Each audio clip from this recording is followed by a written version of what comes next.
Hey,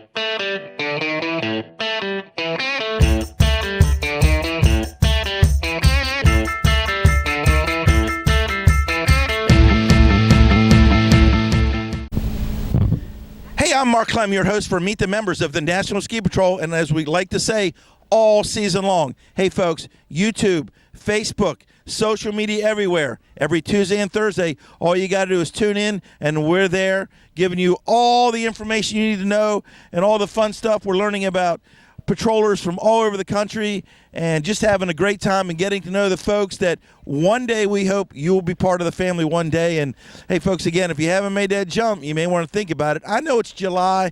I know it's 100 degrees where you are, but we're up here in Harrison, Maine. A little cool breeze right by the lake. We're kind of getting excited for the season, even though it's only July. Russ, I know, don't push the season, right? Hey, you got to enjoy summer as well. So we're up here in Harrison, Maine for the 11th annual Certified Boot Camp. John Kane, the director of the Eastern Division of the National Ski Patrol at his property here and house, has welcomed us to Hurricane Cove, right? Hurricane Cove. And we're here today again with Bobby Franz. Bobby has a unique story and is involved with a couple different organizations in the ski patrol industry, as we say. Yeah. And Bobby, let's start out.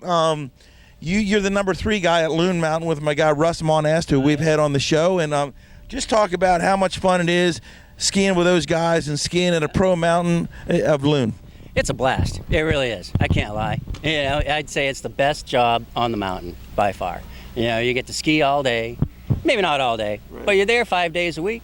You're first guy on the mountain, last guy off the mountain. Good weather or bad, that's our job.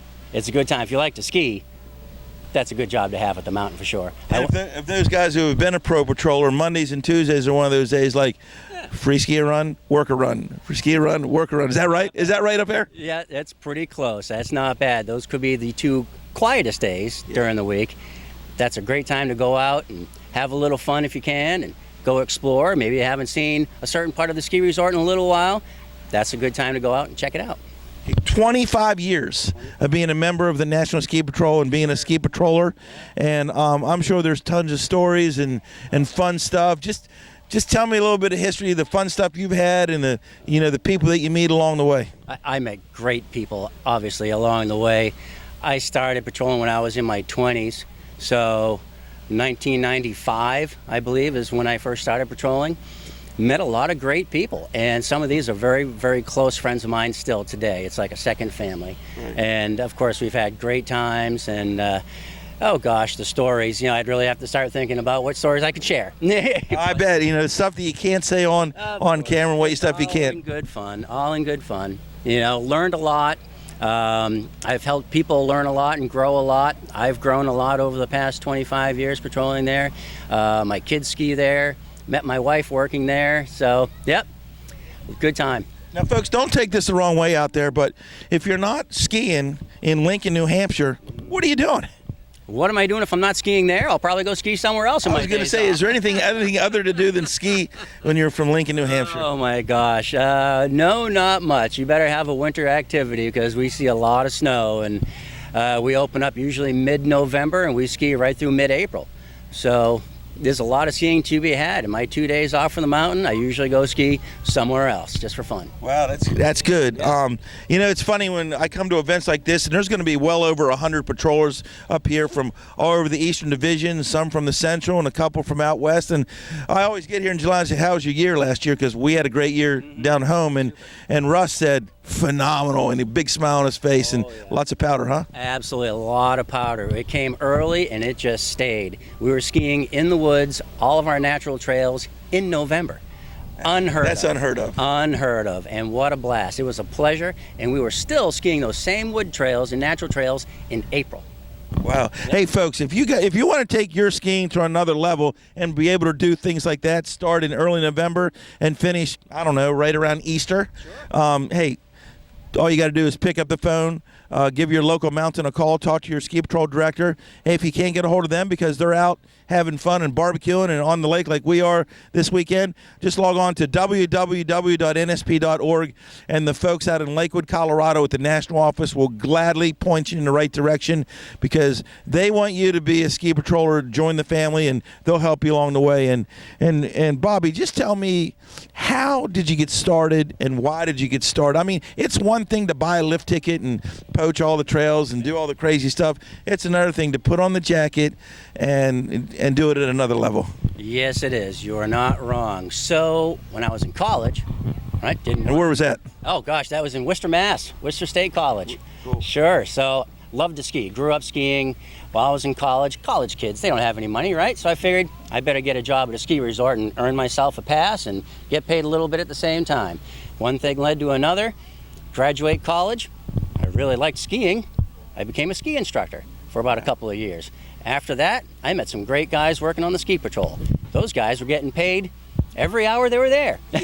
Not just going to a lineup and hoping to get paid, right? Exactly. So a little bit different than being a ski instructor. These guys were a lot of fun. They saw some action. Well, I was hooked. I started hanging out with those guys. Next thing you know, I took an EMT basic course, that's what they called it back then, and turned patrolman.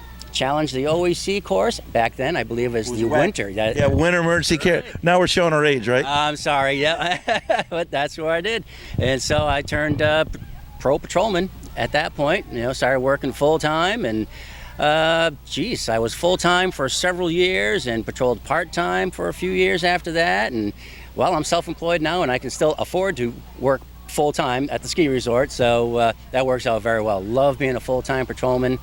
I was hooked.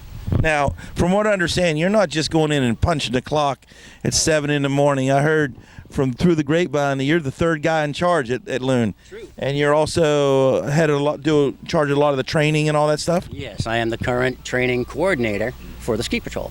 Now, why do you want to be third in line? Why don't you just want to collect a paycheck? Regular, line patrolman. Well, I guess I'm, elbow deep in it now. There's no turning back, but I enjoy the extra responsibility. I just happen to be a good trainer. I enjoy the work. And, well, I'm kind of one of the older guys on the patrol now, and we have a lot of newer faces that have joined the patrol over the past few years. Someone has to teach them how to do it. I always look at it this way. When people say, why did you become an instructor, or why do you do this extra stuff? Why don't you just show up and ski the season? I always say, well, there was a lot of guys who helped me become a patroller, and I'm willing to help the other guys, give back to the industry, because, it takes a ton of people to develop a patroller, and it's unbelievable how much work behind the scenes, and when the snow's not there that they do, that you just don't even realize until you get in it. Yeah, that's for sure. Yeah, I had a lot of help, of course, when I was a young patroller. These guys have been great, and a lot of these guys are retired now, and well, someone has to pay it forward, teach the new folks that are up and coming. I gotta say, we're a very competitive group. So what one friend does, of course, I want to do the same thing he's doing, and I want to do it better than what he's doing. So that we just feed the fire. I didn't make it to Loon last year. My son was out ski racing too much. I just didn't make. But the 2 years before that, we made it up there, and you guys took me under your wing, and I remember Russ coming out and said, "Where are you going to ski?" And I'm like, "I don't know, down there." And he goes, "Hey, no, you're not. You're going to go over here. It's better snow." Yeah, we know. So tell me about Loon Mountain. Tell me about some of the legendary trails, and where does one go if they want to have the ultimate fun time at Loon Mountain? Oh, great fun. So one of the older sections of that mountain is called the East Basin, where a lot of black diamond trails funnel in. All our natural trails, get funneled in there. It gets bumped up a lot, and we leave them bumped up. They can be sweet bumps, they can be gnarly bumps. That place will challenge your skills for sure. Another older section of that place is what we call the North Peak, one of my favorite trails, Upper Walking Boss, and right next to that now, Upper Walking Boss Woods.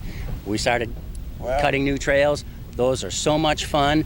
And then I want to say 7-8 years ago, Loon Mountain started to expand. We have South Peak now. There are some great trails over there and one really gnarly glade. It's a lot of fun.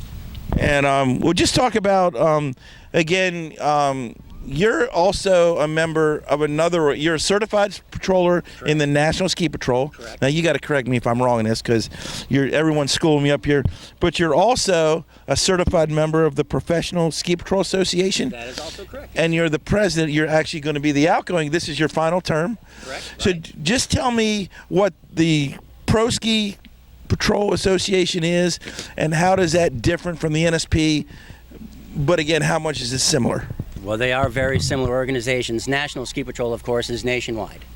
Professional Ski Patrol Association, or PSPA, we're located in the Northeast. We're a Northeast organization, and that's about it. We have members from Maine, New Hampshire, Vermont, New York, Pennsylvania. That's probably our furthest reach. So we're really focused in the Northeast. We've been around a long time. I believe we're an organization since 1954, I believe.